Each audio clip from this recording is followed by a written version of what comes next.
નમસ્કાર બાળ મિત્રો, કેમ છો આપ સૌ? મજામાં ને? આશા છે કે આ સંકટના સમયમાં આપ સૌ સકુશળ હશો. આપ લાંબા સમયથી ઘેર છો, તેથી શાળાને યાદ કરી રહ્યા હશો, આપના મિત્રોને, શિક્ષકોને તથા આપનો અભ્યાસ પણ. બાળ મિત્રો, આપના અભ્યાસમાં કોઈ સમસ્યા ન ઉદ્ભવે તે હેતુથી ગુજરાત સરકાર શિક્ષણ વિભાગ દ્વારા ઘણા પ્રયત્નો થઈ રહ્યા છે અને આ પ્રયત્નના ભાગરૂપે એક સંપુટ ઘરે શીખીએ તે આપના સુધી પહોંચતા કરવામાં આવ્યા છે.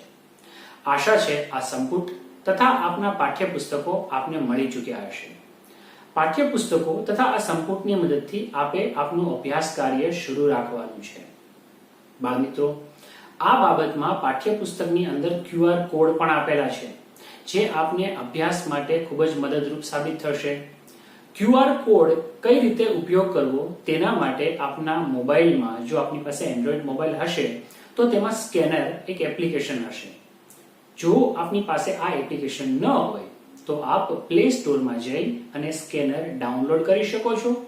ડાઉનલોડ કર્યા બાદ આ સ્કેનરના ઉપયોગ વડે પાઠ્યપુસ્તકોમાં જ્યાં QR કોડ આપેલા છે તેમને સ્કેન કરી પાઠ્યપુસ્તકના જે તે પ્રકરણના મુદ્દાના વિડીયો આપ જોઈ શકો છો, જે આપની અભ્યાસમાં ખૂબ જ મદદરૂપ થશે.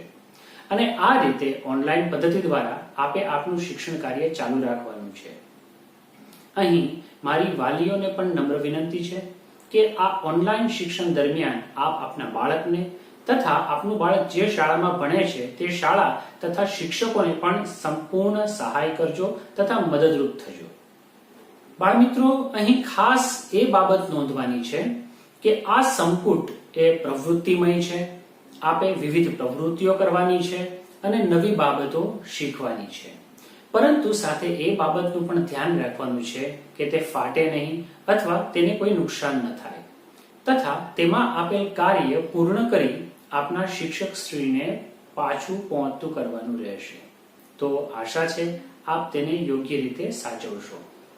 તો આ વિડીયોને આપ સહાયક તરીકે લેજો તથા આપના સંપુટમાં આપવામાં આવેલી તમામ પ્રવૃત્તિઓ સારી રીતે કરજો. તો ચાલો બાળ મિત્રો, આપણે સમજીએ ઘરે શીખીએ ગણિત વિષય ધોરણ 6 પ્રવૃત્તિ 8 ગણિત માટે. અહીં નીચે કેટલીક સંખ્યા આપેલ છે જે આપે ધ્યાનથી જોવાની છે તથા તેને ક્રમમાં ગોઠવવાની છે, જેમાં સૌથી નાની સંખ્યા પહેલા અને સૌથી મોટી સંખ્યા છેલ્લે લખવાની છે. હવે ઉદાહરણ સ્વરૂપે અહીં જોઈશું એમાં તો 4 સંખ્યાઓ આપેલી છે. હવે આ 4 સંખ્યાઓમાંથી કઈ સંખ્યા નાની તે આપણે સમજવું હોય તો સૌપ્રથમ અહીં આપેલી સંખ્યાઓ 4 અંકની હોવાથી આપણે હજારનો અંક જોઈશું. હજારની સ્થાન કિંમતમાં જે સંખ્યા નાની છે તે સૌથી નાની સંખ્યા અને હજારના સ્થાનમાં આપેલ અંક સંખ્યા મોટી છે તે સૌથી મોટી સંખ્યા. તો અહીં આપણે જોઈશું પ્રથમ સંખ્યામાં હજારના સ્થાનમાં 4 છે, ત્યારબાદ 5 છે, ત્યારબાદ 3 છે તથા ત્યારબાદ 6 છે. સૌથી નાની પહેલા, સૌથી મોટી છેલ્લે. બી આપેલું છે તેમાં પણ આપે એ જ રીતે કરવાનું છે. હજારની સ્થાન કિંમતની સંખ્યા જોવાની છે તથા સંખ્યાઓને ક્રમમાં ગોઠવવાની છે. ત્યારબાદ સી અને ડી આ બંને પ્રશ્નોમાં હજારની સ્થાન કિંમત બધી સંખ્યાઓમાં સમાન છે. ત્યારે શું કરીશું? આપણે કઈ રીતે ખ્યાલ આવશે કે કઈ સંખ્યા નાની ને કઈ સંખ્યા મોટી? તો જો આપેલ સંખ્યામાં હજારનું સ્થાન કિંમત વાળી સંખ્યા બધામાં સરખી છે તો 1000 બાદ આપણે 100 ની સ્થાન કિંમત જોઈશું. અહીં 100 ની સ્થાન કિંમતમાં 8 છે, અહીં 5, અહીં 1 અને અહીં ફરી 5. તો આ પ્રમાણે 100 ની સ્થાન કિંમતમાં સૌથી નાની સંખ્યા છે તેને સૌથી પહેલા અને સૌથી મોટી સંખ્યા છે તેને સૌથી છેલ્લે. પરંતુ અહીં બેજા નંબરની સંખ્યામાં 4568 છે, જ્યારે છેલ્લી સંખ્યા 4521, મતલબ કે 100 ના સ્થાનમાં અહીં પણ 5 છે અને અહીં પણ 5 છે. તો ત્યારે આપણે શું કરીશું સૌથી નાની સંખ્યા જાણવા માટે? દશકનું સ્થાન જોઈશું. દશકના સ્થાનમાં જે અંક નાનો તે સંખ્યા નાની. તો તેના આધારે તમામ સંખ્યાઓને આપણે ક્રમમાં ગોઠવીશું. એ જ પ્રમાણે બધી જ ક્રમિક સંખ્યાઓ આપેલી છે. એ જ પ્રમાણે સૌપ્રથમ 1000નું સ્થાન, ત્યારબાદ 100નું સ્થાન, ત્યારબાદ દશકનું સ્થાન, અને જો 1000, 100 અને દશક આ ત્રણેય સ્થાનમાં સમાન સંખ્યાઓ આપેલી હોય ત્યારે આપણે જોઈશું એકમનું સ્થાન. જે અંક સૌથી નાનો તે સંખ્યા સૌથી નાની પહેલા લખીશું અને ક્રમિક મોટી સંખ્યા પ્રમાણે લાઈનમાં બધી સંખ્યાઓને ચડતા ક્રમમાં ગોઠવીશું. તો આ છે પ્રવૃત્તિ 8. હવે નીચે આપ્યું છે કે તમે કેવી રીતે કર્યું, અર્થાત કે ઉપર A, B, C, D થી લઈ તમામ જેટલા પ્રશ્નો આપેલા છે તે કયા પ્રશ્નમાં આપે કઈ રીતે જવાબ નક્કી કર્યો છે તે અહીં નીચે જવાબ લખવાના છે. ઉદાહરણ સ્વરૂપે આપણે અહીંયા લખ્યું છે A અને B માં કઈ સંખ્યા સૌથી નાની અને કઈ સંખ્યા સૌથી મોટી તે કેવી રીતે નક્કી કર્યું, તો ત્યાં આપણે 1000ની સ્થાન કિંમતના આધારે નક્કી કર્યું છે. તો તેનો જવાબ આપણે અહીં દર્શાવવાનો છે અને તે જ પ્રમાણે C, D માં કઈ રીતે નક્કી કર્યું, E, F માં કઈ રીતે નક્કી કર્યું અને G, H એટલે કે છેલ્લા આ બંને તેમાં કઈ રીતે નક્કી કર્યું તે આપણે અહીં દર્શાવવાનું છે. અહીં આપેલ પ્રવૃત્તિ 9 એ પ્રવૃત્તિ 8ના આધારે જ આપેલી છે. કે પ્રવૃત્તિ 8માં આપણે સમજ્યા કે કઈ રીતે કઈ સંખ્યા નાની છે તથા કઈ સંખ્યા મોટી છે તે પ્રમાણે આપણે સમજ્યા છીએ. તો અહીં પ્રવૃત્તિ 9માં પણ 8 સંખ્યાઓ આપેલ છે. આ સંખ્યાઓને આપણે નાનાથી મોટા ક્રમમાં ગોઠવવાની છે. તો ફરીથી જે પ્રમાણે આપણે પ્રવૃત્તિ 8 કરી છે તે જ પ્રમાણે પ્રવૃત્તિ 9 પણ આપણે કરવાની છે. 1000નું સ્થાન, સૌથી મોટી સંખ્યા કઈ સૌથી નાની સંખ્યા કઈ તે જોવાનું અને તેના આધારે નાનેથી મોટી સંખ્યા હરોળમાં ગોઠવવાની છે. જો 1000નું સ્થાન કિંમત સમાન હોય તો આપણે 100ની સ્થાન કિંમત જોઈશું. જો એ પણ સમાન હોય તો દશકની સ્થાન કિંમત જોઈશું. જો એ પણ સમાન હોય તો આપણે એકમની સ્થાન કિંમત જોઈશું અને તે પ્રમાણે નાનાથી મોટાના ક્રમમાં આ સંખ્યાઓ આપણે ગોઠવીશું.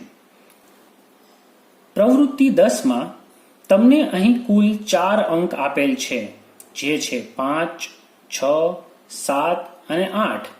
આ 4 આપેલ અંકોમાંથી આપણે 24 સંખ્યાઓ બનાવવાની છે. કયા પ્રમાણે આપણે બનાવી શકીએ, તો દરેક અંકને એક વાર અલગ અલગ સ્થાન કિંમત પર રાખવા. ઉદાહરણ સ્વરૂપે 5 ને પહેલા 1000ના સ્થાને લઈએ, પછી 6 ને 1000ના સ્થાને લઈએ, પછી 7 ને 1000ના સ્થાને લઈએ, પછી 8 ને 1000ના સ્થાને લઈએ અને એ જ પ્રમાણે 5 ને 1000ના સ્થાને લીધા હતા, પછી 5 ને 100ના સ્થાને પણ લઈ શકીએ, 5 ને દશકના સ્થાને પણ લઈ શકીએ તથા 5 ને એકમના સ્થાને પણ લઈ શકીએ. આ જ પ્રમાણે 5ના બાદ 6, 6ની બાદ 7 તથા 7ની બાદ 8 તમામ સંખ્યાઓને વારાફરતી વારા 1000ના સ્થાને ગોઠવી, 100ના સ્થાને ગોઠવી, દશકના સ્થાને ગોઠવી તથા એકમના સ્થાને ગોઠવી આપણે અલગ અલગ સંખ્યાઓ બનાવી શકીએ. તો તે પ્રમાણે આપણે અહીં નોંધ કરવાની છે. પ્રવૃત્તિ 11માં આપને એક કોઠો આપેલો છે. આ કોઠામાં આપે અવિભાજ્ય સંખ્યાઓ શોધવાની છે. આપ જાણો છો સંખ્યાઓ બે પ્રકારની છે, વિભાજ્ય સંખ્યાઓ તથા અવિભાજ્ય સંખ્યાઓ. વિભાજ્ય સંખ્યાઓ એટલે કે એવી સંખ્યાઓ કે જેને ભાગી શકાય.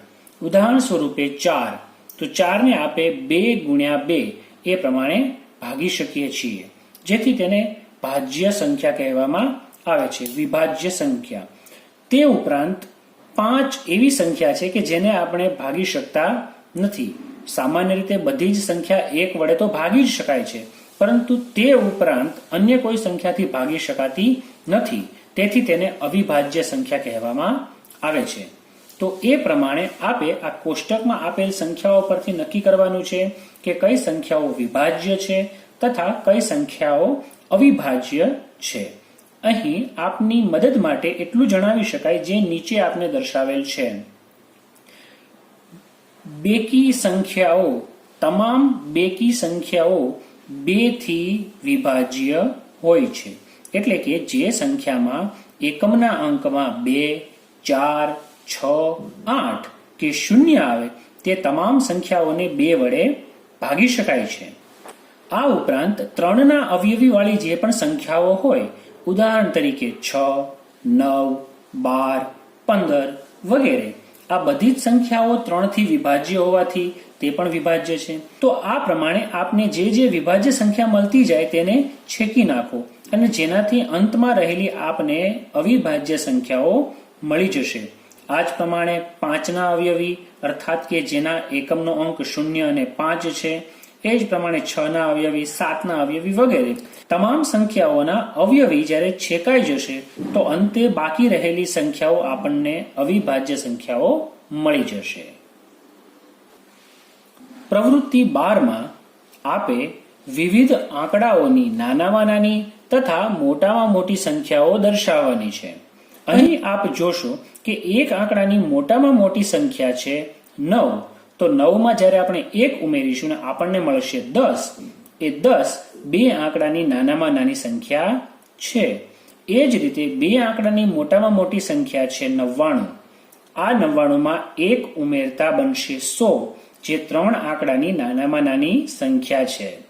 3 આંકડાની મોટામાં મોટી સંખ્યા આ જ રીતે કઈ છે, 4 માટે કઈ છે અને 5 આંકડાઓ માટે કઈ છે, તે આપે વારાફરતી એક સંખ્યા ઉમેરી અને ગણતરી કરીને લખવાનું છે, જેની માહિતી નીચે આપેલી છે તે આપ જોઈ શકશો.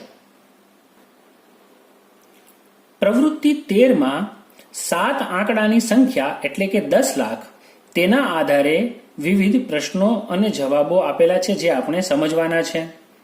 અહીં ઉદાહરણ સ્વરૂપે એક કોષ્ટક આપેલું છે, જે કોષ્ટકમાં આજકાલ કોરોના વાયરસને લીધે કેટલા લોકો બીમાર થયા છે તે માહિતી આપેલી છે. આ માહિતી 20મી મે 2020ના રોજની છે, જ્યારે દુનિયામાં કુલ 49,81,630 લોકો બીમાર હતા. તો અહીં આપ જોઈ શકશો કે ક્રમ આપ્યા છે, દેશનું નામ આપ્યું છે, કયા દેશમાં કેટલા લોકો આ રોગથી બીમાર થયા તે આપ્યું છે. આપેલ સંખ્યા અહીં આંકડામાં આપેલી છે, તે જ સંખ્યાને અહીં શબ્દોમાં પણ આપી છે, અને આપેલ દેશ એ દુનિયામાં કયા ખંડમાં આવેલ છે તે પણ છેલ્લા કોલમમાં દર્શાવેલું છે. તો તે આપ વાંચી શકો છો. અહીં જે પણ સંખ્યાઓ આપી છે આંકડામાં, પરંતુ શબ્દોમાં લખેલ નથી, તે આપે શબ્દોમાં દર્શાવવાની રહેશે. એ ઉપરાંત જ્યાં શબ્દોમાં દર્શાવી છે પરંતુ આંકડામાં નથી દર્શાવી, ત્યાં આપે આંકડામાં દર્શાવવાની રહેશે. પ્રવૃત્તિ 13 બાદ પ્રવૃત્તિ 14 જે આપેલી છે તે પ્રવૃત્તિ 13ના આધારે જ આપેલી છે. પ્રવૃત્તિ 13ના આધારે અહીં પ્રશ્નો આપેલા છે કે કયા દેશમાં સૌથી વધુ કેસ આવ્યા છે, દર્શાવેલ દેશો પૈકી કયા દેશમાં સૌથી ઓછા કેસ છે, તમામ સંખ્યાને અંકમાં અને શબ્દોમાં લખો, તો તે આપે ત્યાં લખેલું જ હશે. તો આ મુજબ પ્રવૃત્તિ 14માં 14 પ્રશ્નો આપેલા છે જે પ્રવૃત્તિ 13ના આધારે છે. તો આપે પ્રવૃત્તિ 13 પૂરી કરશો અને સમજશો, પછી પ્રવૃત્તિ 14ના તમામ જવાબો આપી શકશો. પ્રવૃત્તિ 15. અહીં પ્રવૃત્તિ 15માં આપને આસન્ન મૂલ્ય વિશે માહિતી આપેલી છે. આસન્ન મૂલ્ય એટલે કોઈ પણ સંખ્યા માટે તેની નજીકની જાણીતી સંખ્યા એ મૂળ સંખ્યાનું આસન્ન મૂલ્ય કહેવાય, જેને અંદાજિત સંખ્યા પણ કહી શકાય છે. કોઈ સંખ્યાનું આસન્ન મૂલ્ય એટલે કે અંદાજિત સંખ્યા શોધવા માટે આપણે એ નક્કી કરવું જોઈએ કે કોઈ સંખ્યાના કેટલા સ્થાન સુધી અંદાજિત સંખ્યા શોધવી છે. ઉદાહરણ સ્વરૂપે અહીં 492 સંખ્યા આપેલ છે, જેની નજીકની સંખ્યા 500 છે, તો 492નું આસન્ન મૂલ્ય 500 થાય. અહીં આપણે 100 સુધી આસન્ન મૂલ્ય લીધું છે, પણ જો દશક સુધી આસન્ન મૂલ્ય લઈએ, દશક સુધીનો અર્થ છે દશકની સ્થાન કિંમત, તો અહીં 92 આપેલા છે, તો 92 માટે દશકની સ્થાન કિંમતના આધારે આસન્ન મૂલ્ય થશે 90. એટલે કે 492નું આસન્ન મૂલ્ય દશકના સ્થાનના આધારે 490 થશે. તો આ જ પ્રમાણે આસન્ન મૂલ્ય આપણે 100ના આધારે, 1000ના આધારે, 10,000ના આધારે એમ વગેરે રીતે લઈ શકીએ છીએ. અહીં દર્શાવેલ કોષ્ટકમાં જે સંખ્યાઓ દર્શાવેલ છે, દેશનું નામ તથા તે દેશમાં કોરોના રોગને લીધે કેટલા લોકો બીમાર થયા છે તેનો આંકડો આપેલ છે. જેની આપણે આશરે કિંમત એટલે કે આસન્ન મૂલ્યને આધારે કિંમત દર્શાવવાની છે. અહીં આ મૂલ્ય આપે 10,000 સુધીની સંખ્યાના આધારે લખવાનું છે. તો અહીં જોઈશું આપણે અહીં ભારત દેશ માટે બીમારની સંખ્યા દર્શાવેલ છે 1,06,475. તો અહીં 6,475 આપેલા છે અને આ અહીં આપણે 1000 સુધીની સ્થાન કિંમત પ્રમાણે દર્શાવવાનું છે. આથી અહીં આંકડો 6,475. તો 475 છે 500 કરતા ઓછા છે એટલે આપણે સ્થાન કિંમત દર્શાવશું 1,06,000. આ પ્રમાણે અહીં આપણે 1000ના આધારે આશરે કિંમત દર્શાવેલ છે. તો એ જ પ્રમાણે આપે પણ 1000ના સ્થાનના આધારે જો આપેલ સંખ્યાઓ 5 કરતા વધારે હોય તો તેના બાદની સંખ્યા ગણવાની રહેશે અને જો આપેલ સંખ્યા 5 થી ઓછી હોય તો તેના પહેલાની સંખ્યા ગણવાની રહેશે. એ પ્રમાણે આશરે કિંમત દર્શાવવાની છે. પ્રવૃત્તિ 16માં આપને અહીં દુનિયાનો નકશો આપેલો છે. આપે અહીં નકશામાં દર્શાવેલા વિવિધ દેશોમાં વિવિધ રંગો પૂરવાના છે. તો ચાલો શરૂ કરો આ પ્રવૃત્તિ અને રંગો પૂરવાનું. તો બાળમિત્રો, હવે ઘરે શીખીએ સંપુટમાં કઈ રીતે પ્રવૃત્તિ કાર્ય કરવું તે આપ સારી રીતે સમજી ચૂક્યા હશો. આપ જ્યારે સ્વ કાર્ય કરવા બેસો એ સમયે નોટબુક તથા પાઠ્યપુસ્તક સાથે રાખવાનું ભૂલશો નહીં. ફરી મળીશું નવા વિડીયોમાં આ જ સંપુટના અન્ય મુદ્દાઓ સાથે. ત્યાં સુધી આપનું ગૃહ કાર્ય અને સ્વ કાર્ય કરવાનું ચૂકશો નહીં. ફરી મળીશું. આવજો.